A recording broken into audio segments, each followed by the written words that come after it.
The notion of phenomenology. Kant was content to double the experience of a transcendental activity, which alone makes it possible.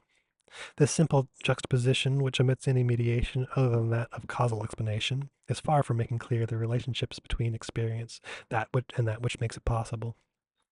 If there is room in the system only for experience in the transcendental, then the knowledge of this transcendental, as that which makes experience possible, finds no particular status. We do not account for this awareness, which cannot belong either to the transcendental or to experience. There can be knowledge of the transcendental only beyond the transcendental. That which accounts for the experience cannot be known at the very level of the experience.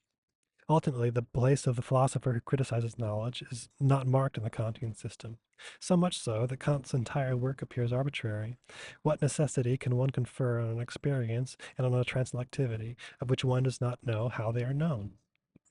In the name of criticism itself, one can and must criticize this critical knowledge, unless immediate term shows how one passes from immediate experience to the knowledge of this experience as constituted by the transcendental.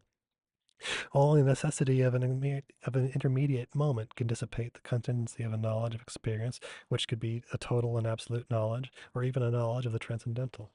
To jump with both feet beyond experience is to compromise forever the necessity of the system, to fall into a defect of that enthusiasm which, like a pistol shot, begins immediately with absolute knowledge and gets rid of different positions, saying that it wants nothing to do with them. This moment, made indispensable to avoid any gratuitousness, is moreover made inevitable by the very idea of the system. The examination of the relations of the notion of the system with the idea of truth has shown us that one could only think of the system as the totality of truth if it began with a knowledge of knowledge which constitutes the system. The system must, as soon as it is conceived, dissociate itself to give birth to knowledge of the system, a knowledge of the development of consciousness towards absolute knowledge. This first knowledge is phenomenology. This phenomenology, which is therefore not a pure and simple propaedeutic illuminating the system, it is integrated into the system because it necessarily flows from the idea of a system. More than an additional explanation, it is a preliminary difficulty that springs immediately from the idea of a system. It is, in short, the way in which the Hegelian system resolved the problems that arose from its claim to absolute knowledge. It is from this almost polemical character that it holds its privileged place. This character of a preliminary division, both internal and external to the system, is at the origin of the very difficulty that one experiences in defining phenomenology. One is immediately tempted to define it in relation to what it explains, to make it stand out against the background of the constituted system as what was written with a view to this system. This way of defining it by what it is not does not fail, moreover, to be enlightening for the whole of the system to which it belongs, but it risks being insufficient when it is necessary to bring out what is positive in phenomenology. Hegel himself underlined the continuity of this first development with the whole development of the system. He presented the phenomenology as a pure description of this long path that the mind must travel painfully to reach the element of science.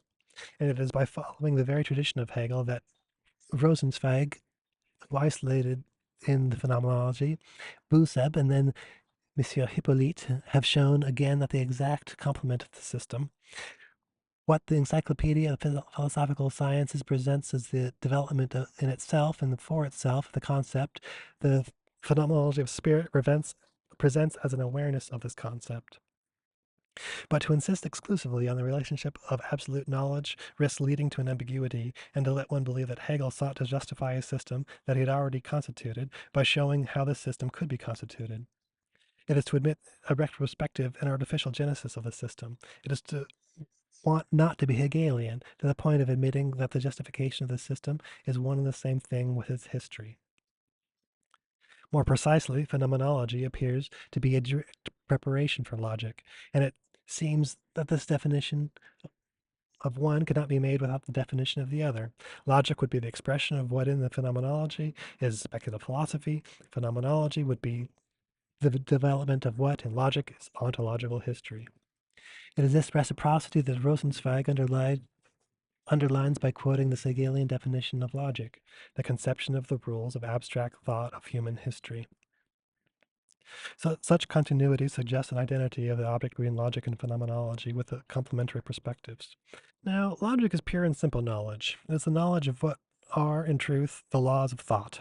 And if these laws successively disappear from being to subject and from subject to notion, they will disappear in the element of truth, in itself and for itself.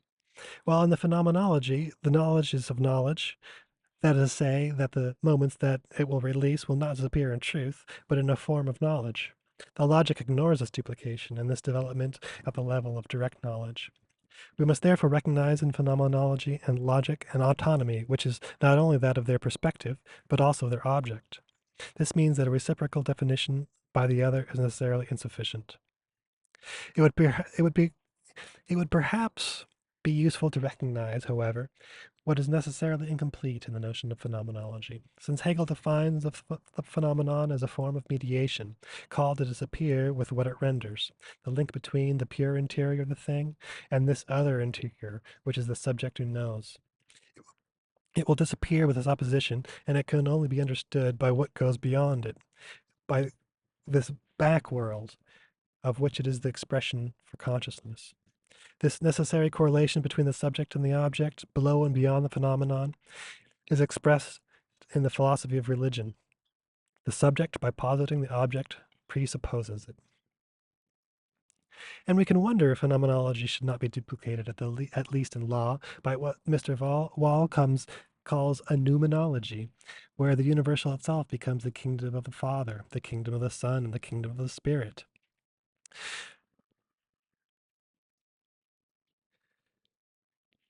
Contrast. If by this noumenology we mean in the sense of the science of which is beyond phenomenon, to underline the religious dimension that the phenomenology takes according to him, an unhappy consciousness being from this point of view the paradigm of religious consciousness, it is difficult to see why we would place on the side of a noumenon or reveal itself as logic or history or religion, to say as the future of spirit.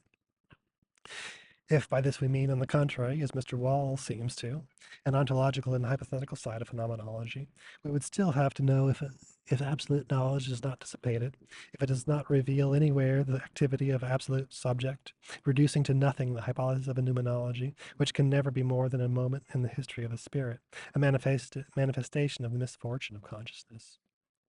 This difficulty in defining phenomenology according to either absolute knowledge, or logic, or noumenology, the necessity of always finding these negative definitions insufficient, comes from the fact that we think in this way the phenomenology in relation to knowledge of which it is a preliminary condition. It is the knowledge of the later work which serves to show what the work of 1806 is. We thus confuse in the development of a philosophical thought what is intentional and what is final. To envisage phenomenology as what makes the subsequent system possible is to recognize the intentional character of the thought which seeks to totalize itself. It is to find a foundation for this totality. But defining what is founded by what is founded leads to the result that we take an anachronistic perspective on things, that we condemn ourselves to imagining that the phenomenology was already developed in 1806. However, the preface of the Phenomenology offers the elements of a positive definition of its role in the cycle of knowledge. The formula is even given with extreme density. What the mind expresses in phenomenology is the element of knowledge. But how is this element constituted? What is the structure of it that will impose on knowledge, which will develop? What is the real nature of this element thus elaborated? This is what must lead us to a positive definition of phenomenology as to its significance in the whole system. This element excludes the absolutely primitive position of a subject and an object, of an ego and a non-ego, from which the moments of knowledge would develop up to an absolute knowledge. It is, moreover, impossible to found the possibility of knowledge on such a dualism, because in positing the subject and the object, one in fact posits only the equal possibility of a knowledge and a non-knowledge. One only indicates the two terms of relation, of which nothing implies that it is anything other than the thought relation.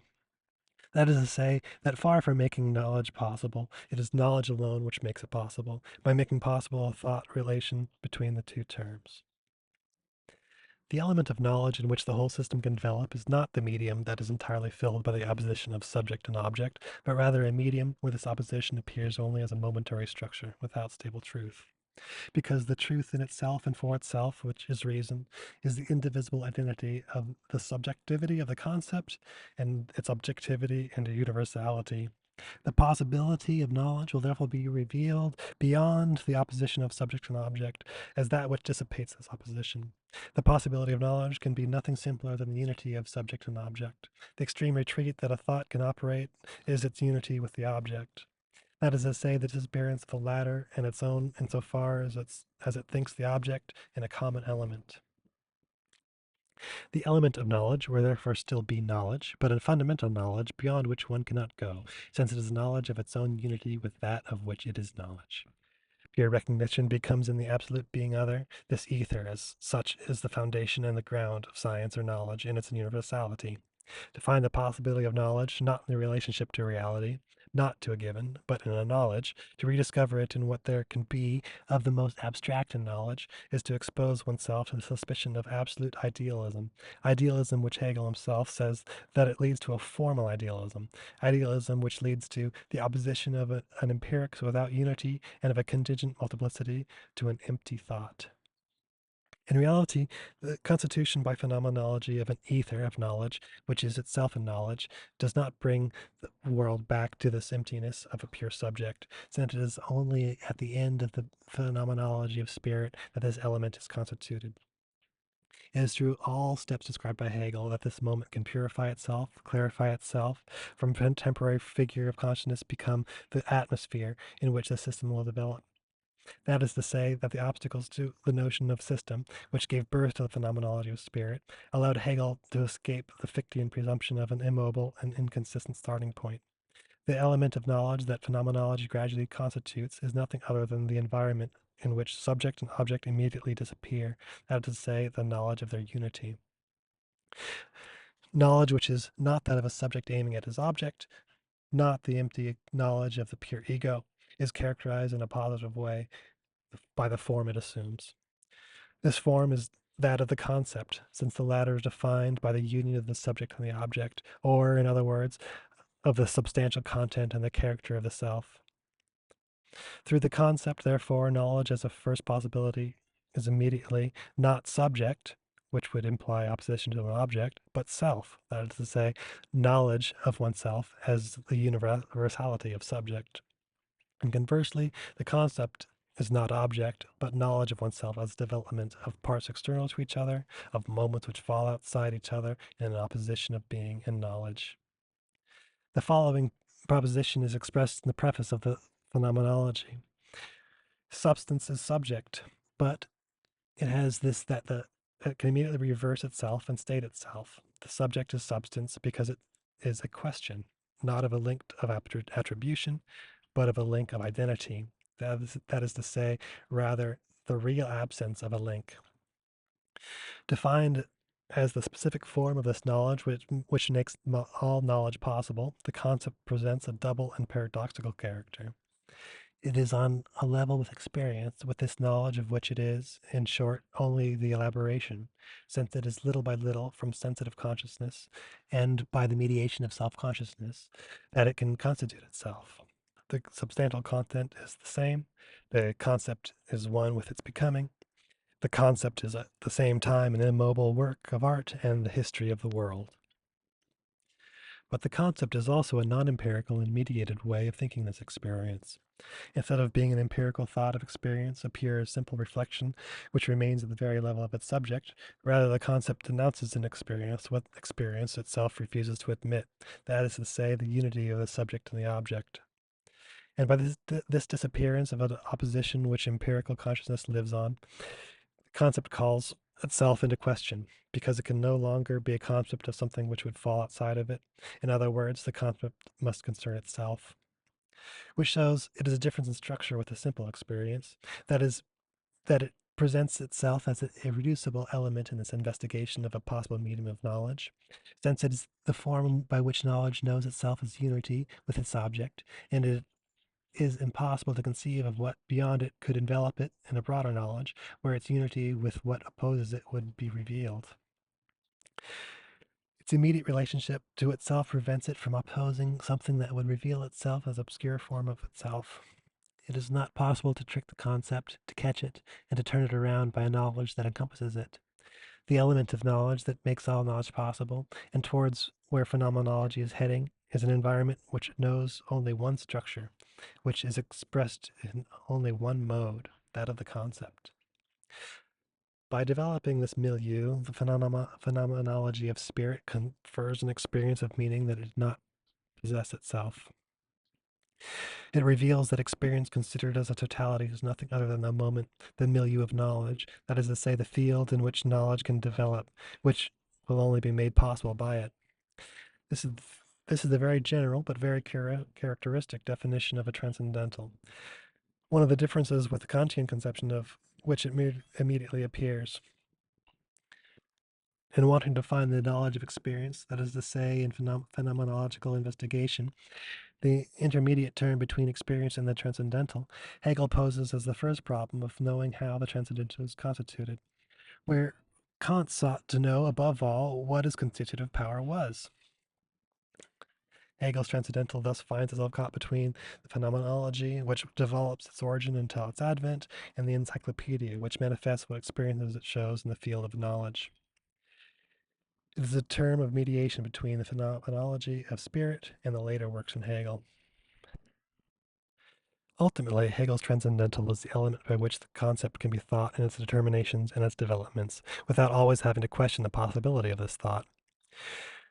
But it owes to its very meaning of mediation to be at once what is most hidden, most reduced, most devoid of determinations, to the point that it is only an element, and it does not state itself as transcendental. Most paradoxically, to be also what is most real, what everywhere, despite its appearances, is present. There is therefore nothing surprising in the fact that it is this transcendental which makes possible phenomenology itself as knowledge of experience. If the term which mediates was not present at the very origin of what it mediates, then the mediation would never have been done. Phenomenology, by not transforming itself into encyclopedic knowledge, would lose its meaning as phenomenology and would fall back into the element of pure phenomenalism. There is even nothing scandalous in this return from a transcendental upon itself, since in order to bring out the meaning of experience as its totality, it is still necessary that this totality must have a meaning other than that of an accumulation, even an exhaustive one. The idea of totality must be present from the first, from the tiniest of its parts. The circle of the phenomenology of spirit is therefore nothing more than that which is necessarily described by a thought which wants to constitute itself as a system. Under this new aspect, the transcendental is still revealed as mediation, no longer as mediation between the phenomenology of spirit and what is no longer phenomenology, but as mediation within the very heart of the phenomenology, mediation by which the end is linked to the beginning and justifying the beginning. Beginning to end, by this that is done alone can end. By manifesting itself as mediation between the totality of experience, that which is beyond this totality is mediation also at the heart of experience. Hegel's transcendental responds well, to a certain extent, to the role that criticism assigned to it. The limitation of the field of possible knowledge in relation to that which cannot be knowledge, or the constitution of experience in this field. Apart from the fact that these rapprochements can only be very superficial, the notion of a transcendentalism mediation is completely new. And it implies that at first a sort of apparent impoverishment, since in place of the complex Kantian framework, we see this transcendental only as a medium of mediation, whose unique form is that of the concept. But this novelty and impoverishment corresponds to a correlative enlargement, which could well be in reality an enrichment. Not only does the transcendental acquire a past in Hegelian philosophy, or in other words, constitute itself, but it also finds itself already present in this constitution. It finds itself as that mediation with what it mediates. It was possible to ask at the beginning whether what constituted the transcendental was either the experience slowly developing to the absolute knowledge, or the phenomenological knowledge that thinks this experience. The question proved to be vain to the extent that the transcendental appeared as a mediation between the one and the other. But to know that the solution does not fall under a pure verbalism, it would be necessary to examine again, in a more precise way, what is the historical development of this constitution. That is to say, it will be necessary to fill the framework of this solution of principle with the content of a concrete becoming.